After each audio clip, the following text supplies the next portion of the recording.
As I got further and further in my addiction, let's just say I was invited to never come back. I was excommunicated. How old were you when you got into I was addiction? 28 when I was excommunicated. He was actually the one that ended up excommunicating me.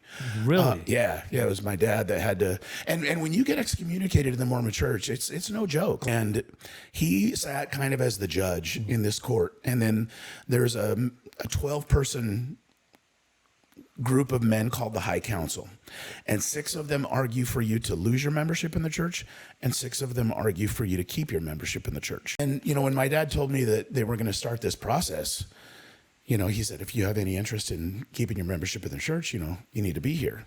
And I hadn't been to church in I don't know how many years at that point, and I just said, like, do what you got to do. And a few months later, I got a letter from Salt Lake City basically saying, you're no longer a member of this church.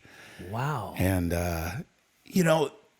that was basically to my family, that was like, our son, our brother is going to hell.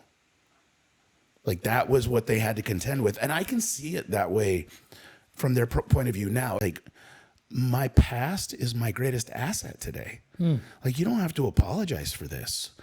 I believe that I'm doing what God wanted me to do. And we can both speak from that point of view today. We can have spiritual conversations, just not religious conversations. And for me to be able to tell him, like, this is exactly the path God wanted me on.